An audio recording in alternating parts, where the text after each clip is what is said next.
धमाके से देश दहल गया, वो इंटरनेशनल साजिश की झलक भर बताई जा रही है। दिल्ली बम धमाके के बाद सनसनीखेज पर्दाफाश रुकने का नाम नहीं ले रहे हैं।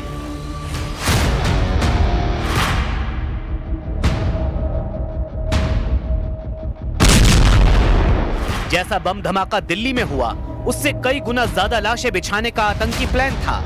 जैसी दहशत दिल्ली में फैलाई गई, उससे कहीं गहरी साजिश का पर्दाफाश जांच आगे बढ़ने के साथ होता जा रहा है। दिल्ली धमाके में अब तक जितने चेहरों से नकाब उतरा है, उससे कहीं बड़े नाम अब भी अपनी पहचान छिपाने की कोशिश में हैं, क्योंकि दिल्ली में फटा बम एक इंटरनेशनल आतंकी नेटवर्क का खूनी कारनामा है। दिल्ली में जो धमाका हुआ है, उसके कई सिरे जांच में देश से निकलकर विदेश तक जुड़ते जा रहे हैं। दिल्ली में धमाका हुआ, जिसका कनेक्शन हरियाणा के फरीदाबाद से निकला। उत्तर प्रदेश के सहारनपुर और दिल्ली ब्लास्ट के अहम ठिकाने बताए गए। जम्मू कश्मीर में दिल्ली बम धमाके के अहम किरदारों के तार जुड़े। दिल्ली बम धमाके के असली आका पड़ोसी देश पाकिस्तान के बहावलपुर में बैठे जैश-ए-मोहम्मद के टेरर कमांडर हैं। इसके साथ अब इनके हैंडलरों की कड़ियां तुर्की और अफगानिस्तान से जुड़ गई हैं।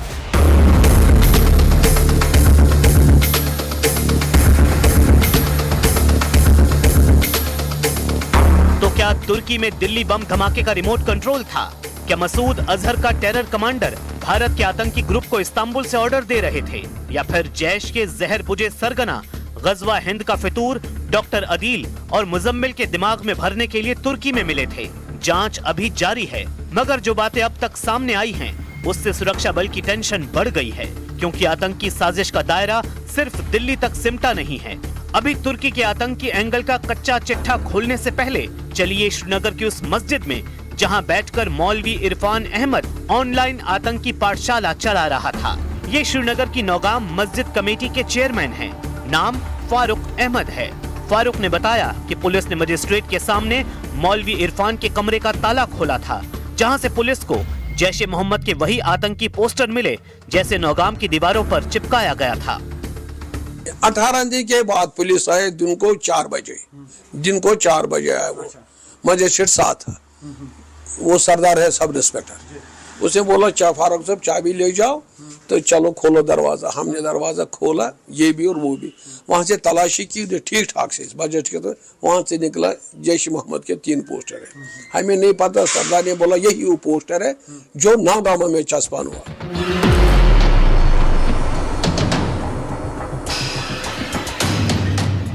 नौगाम मस्जिद कमेटी के चेयरमैन फारूक अहमद बताते हैं कि उन्हें मौलवी इरफान की कारस्तानियों की भनक लग गई थी। उन्होंने इरफान को समझाने की कोशिश भी की थी। पहले शक हुआ ना कि हमारा मौलवी साहब ये गलत काम नहीं करेगा, मगर आज से दिन होता तो हमें हुकूमत लगता है कि मौलवी साहब को सुरवार है। जिसने ये गलती की उसको सजा गवर्नमेंट देगा जरूर, कि बेगुनाह लोग दिल्ली में इतने मारे गए। पुलिस को तफ्तीश और पूछताछ में मौलवी इरफान की टेरर प्लानिंग का सीक्रेट भी पता लगा है। खुफिया सूत्रों के मुताबिक मौलवी इरफान मेडिकल स्टूडेंट का ब्रेन वॉश करने के लिए जैश-ए-मोहम्मद का टेरर टेप दिखाता था। मौलवी Irfan Ahmad voice over internet protocol calls के जरिए अफगानिस्तान और तुर्की के हैंडलर्स के संपर्क में रहता था। मौलवी इरफान ने ही फरीदाबाद के टेरर मॉड्यूल को आतंकियों को टेलीग्राम ग्रुप ज्वाइन करवाए थे। सूत्रों से मिली जानकारी के मुताबिक तुर्की में बैठे एक हैंडलर ने फरीदाबाद टेरर मॉड्यूल से जुड़े डॉक्टरों को ये निर्देश दिया था कि वो पूरे भारत में अपने अपने लोकेशन को टारगेट करके फैल जाएं। बारूदी मंसूबे के साथ अलग अलग ठिकाने पर फैलने के बाद मौलवी इरफान की टेरर टोली स्थानीय लोगों से घुल मिल गई। यहाँ तक कि व्हाइट कॉलर आतंकियों के गिरोह ने दावतें भी दी। और कश्मीर आप गए थे, कश्मीर में उनकी शादी में? हाँ जी, हम 4 से 5 लोग उनकी शादी में गए थे। कैसी शादी थी? शादी नॉर्मल, उनका थोड़ा सा कल्चर डिफरेंट होता है, तो उस शादी में हम सब सम्मिलित हुए और सम्मिलित होकर वापस हम आ गए। कहीं उनके साथ आसपास घूमने गए हों? शॉपिंग के लिए श्रीनगर गए थे, वहां पर कुर्ते वुर्ते लेने के लिए, फिर वो वापस आ गए थे। हम अपना आगे घूमने के लिए चले गए थे। अच्छा, डॉक्टर अदील ने कुछ फंड्स आपके अकाउंट पे ट्रांसफर कराए थे? नहीं नहीं, ऐसा नहीं है। नहीं, मेरा अकाउंट की क्योंकि आपका एक हॉस्पिटल बन रहा है। नहीं, मेरा हॉस्पिटल तो मैं घर पे जो था उसमें बना गया था। मेरे अकाउंट में कोई किसी भी तरह का कोई फंड्स नहीं ट्रांसफर हुआ। डॉक्टरों को कट्टर बनाने वाला इमाम इरफान आखिर इतनी आसानी से सब कुछ कैसे करता जा रहा था? सूत्रों के मुताबिक मौलवी इरफान अहमद सोच समझकर पूरी प्लानिंग के साथ लोगों को अपना शिकार बनाता था। मौलवी इरफान अहमद पाकिस्तान में बैठे जैश-ए मोहम्मद के आकाओं से संपर्क में था। खुद जम्मू कश्मीर के शोपियां से ऑपरेट कर रहा था। दिल्ली धमाकों के आरोपी शाहीन को मौलवी इरफान ने फाइनेंस और दूसरे सदस्यों से संपर्क के लिए कहा और फिर उसने डॉक्टर अदील, डॉक्टर मुजम्मिल और डॉक्टर उमर के धमाकों को अंजाम देने की और जरूरी सामान इकट्ठा करने की जिम्मेदारी दी।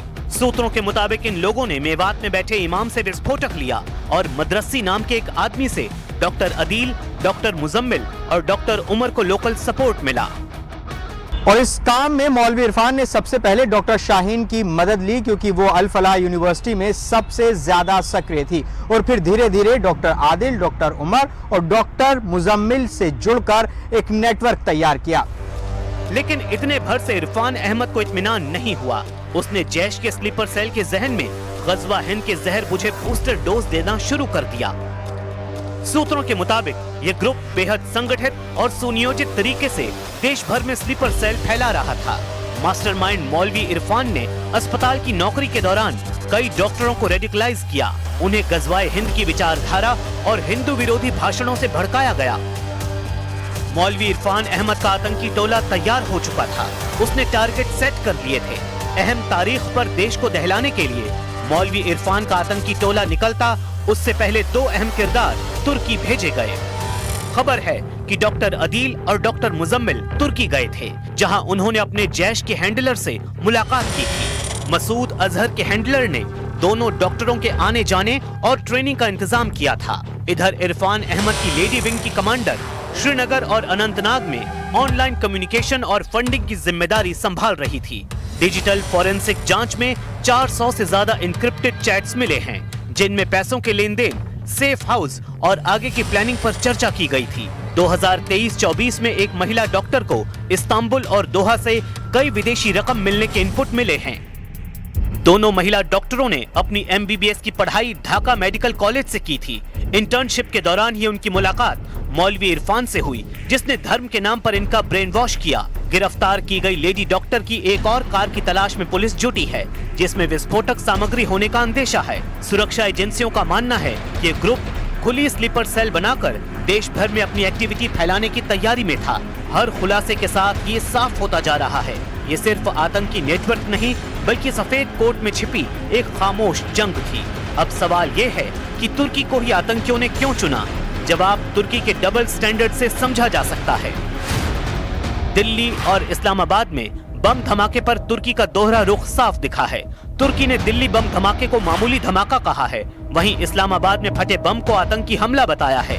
तुर्की के राष्ट्रपति एर्दोआन ने अपने देश को कट्टरपंथियों की पनाहगाह बनाने में कोई कसर नहीं छोड़ी है। ये वही तुर्की है जिसने ऑपरेशन सिंदूर के वक्त पाकिस्तान को हथियार दिए थे। ये वही तुर्की है जिसे कश्मीर पर मठाधीशी करने की सनक सवार है। मायने ये है कि तुर्की के ये चमकते शहर महज छलावा है। इस चकाचौंध के पीछे गहरी आतंकी साजिश पनप रही है। ये तुर्की ही है जो पाकिस्तान का सबसे बड़ा हमदर्द बनता है। इसलिए आतंकी आका तुर्की को सेफ ग्राउंड मानने लगे हैं। हालांकि भारत के खिलाफ विदेशी धरती पर रची जा रही सभी साजिशें धुआं होती जा रही हैं। भारत में आतंकी मंसूबे के साथ बिलों में छिपे चेहरों की धरपकड़ जारी है। जैश-ए मोहम्मद के साथ जमात-ए-इस्लामी के नेटवर्क पर बहुत बड़ा एक्शन शुरू हो चुका है।